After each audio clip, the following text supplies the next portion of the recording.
When one person accuses you, and then somebody else kind of see the point, now they're accusing you, and now everybody all of a sudden starts to see the point, and now everybody's pointing fingers at you. So Jesus, again, deeply moved within to the point of what? Anger. Approached the tomb. So here he is. He's angry. Now, I don't know about you guys. If you accuse me, and we got a whole mass of people accusing me of something, I might go the other way. You know what? Forget y'all. Y'all need me. I don't need you. That's why I can't be Jesus. Because my mind said I'm just wrong. That's where all right, you need me. I don't need you. But it says, deeply angered, he approached the tomb. So you can accuse me all you want to, but my mind is made up. I'm going to heal and bring Lazarus back to life. Why? So that my glory can be revealed. So there's a bigger picture here that Jesus is trying to instill in him. So he's willing to take the bumps, he's willing to take the hits and all the accusations because there's a bigger picture. Hallelujah. Amen. Hallelujah. It was a cave, and a boulder was lying against it to cover the entrance. Oh, thank you, Jesus. It's amazing how easy we can blame God for death. But he can't give you something that he does not have. Y'all get this in your spirit. He said he came to bring what? Life. He didn't come to bring death. He came to bring life to all who will believe. So how can he give death if that's not what he possesses? Amen. Hallelujah. I never heard that. Hallelujah.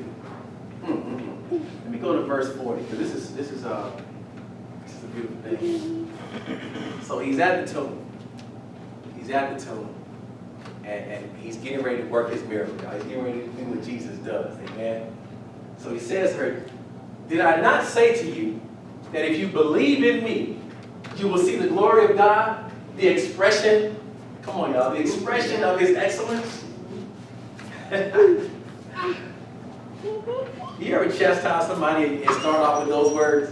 Did not tell you? If I put it in our terms, did not tell you? Come on, did not tell you? This is Jesus right here. This is the loving Jesus, the one that will never raise his voice, right? The one that will never ever talk to you a certain time.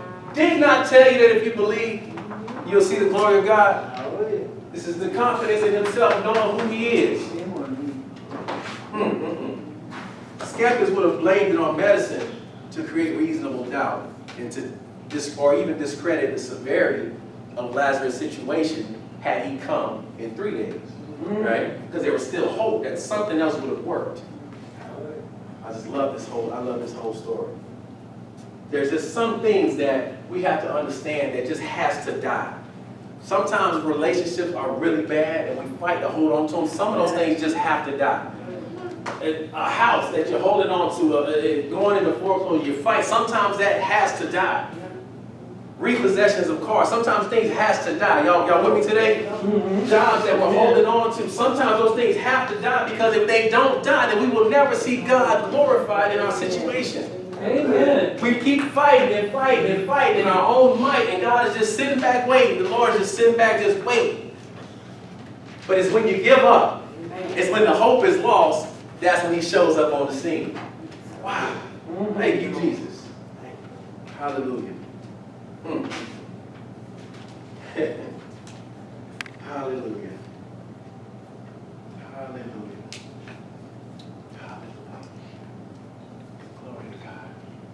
His glory manifested because he came late but on time. On time, yes. Hallelujah. It would not have manifested if he came on time according to our standards. Right. This is why we can't go according to what we believe, because our way surely leads to death. Our way surely would not allow him to be who he is. So he came late, but on time. Jesus. I think about how they angered him 3 times in this interchange. There was 3 different times where, well, first it started with Martha. She couldn't even wait for him to get into town. She had to run out to meet him, to accuse him. And then Mary, who he had a more of an intimate, relationship with, same thing. And then you have the whole mass of people Same thing.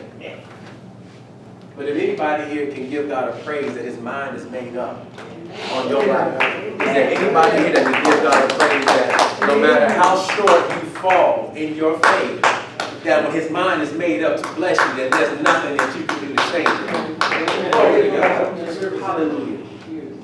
And that's what he did. I'm willing to look through all your mess. I'm willing to look through all your unbelief.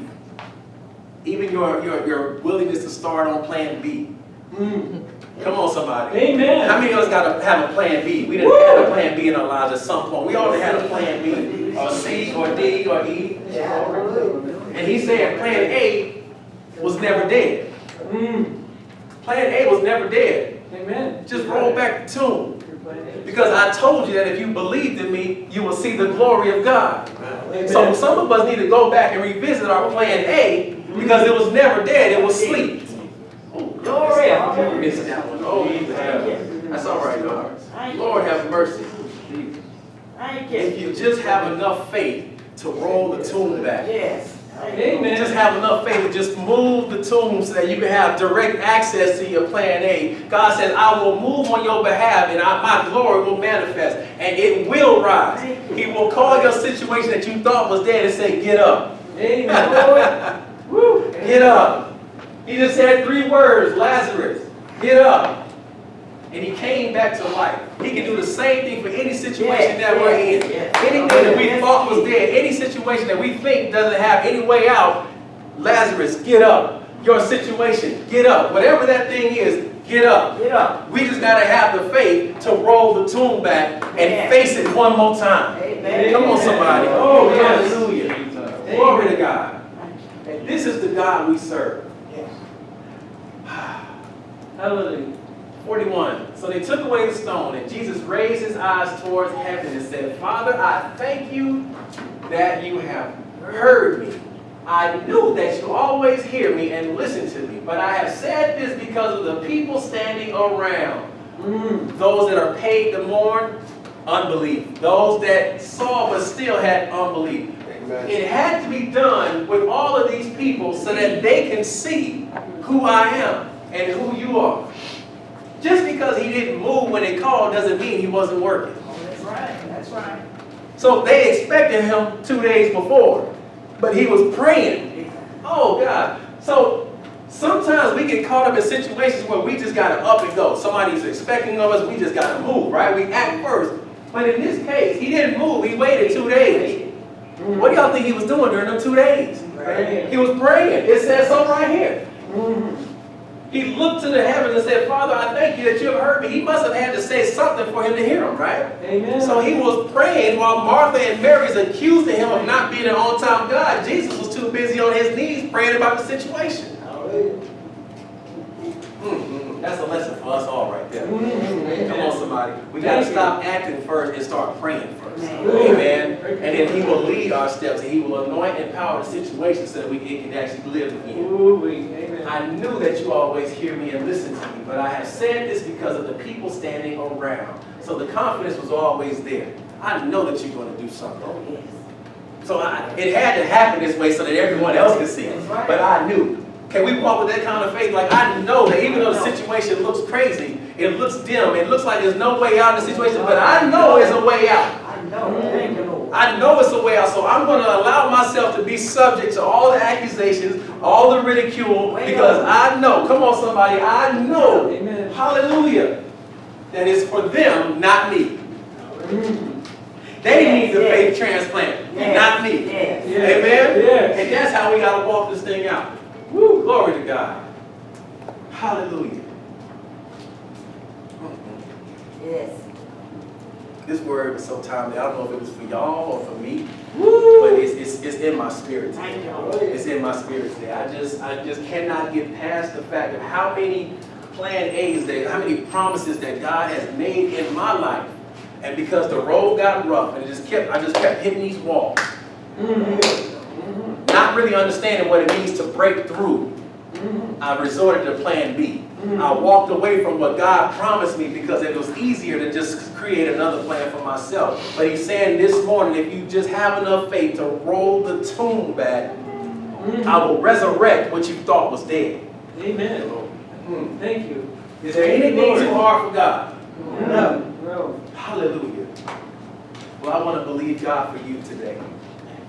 I want to believe God for everyone in this room today. If everyone could have their eyes closed, please. Hallelujah. Hallelujah. Thank you. Hallelujah. Thank you, Jesus. If there's anyone in this room today that struggles with why, if there's anyone in this room today that struggles with sticking out plan A, having the faith to believe God through the hard stuff, with all eyes closed, just raise your hand. Hallelujah. Lord, the hands that went up, those are open hearts. They're saying, fix me from the inside out. Let your glory be revealed in my life. Hallelujah. Help us to reestablish, because the word says that, hey, I believe, but help my unbelief. Lord, we need help with unbelief, Lord. And we thank you for being so faithful enough, hallelujah, that you will do what you said you were going to do regardless of our faith levels. We know the only way for our faith to increase, Lord, is by you moving when we didn't have it to begin with. So we thank you on that today, Lord. If there's anyone here today that would like to give their life to Christ that has not done it yet, to be able to have that intimate relationship with him, while all eyes are closed, you can raise your hand. If anyone here that has not confessed, the word says if you confess with your mouth and believe in your heart. Hallelujah. Lord, everyone is here saved. Lord, I thank you so much. Lord, I pray that you would just bless us with the restoring power. Give us the encouragement we need, Lord, to revisit plan A that you gave us, the promises that you put in our lives and in our past, Lord. Help us to revisit those things. Give us a fresh set of eyes, a clean heart, a right spirit, so that we can receive the blessings that you have for us, Lord. And that we can walk in the power and the authority that you have given us, so that the others, may believe. Thank you, Lord, for giving this word today. Thank you, Lord, for helping us and blessing us with an encouraging truth. In Jesus' mighty name. Amen. Amen. Give God praise. Hallelujah. Were you blessed by the word today? Amen. I was blessed by the word as well. And so if you've been blessed, you got something to work with.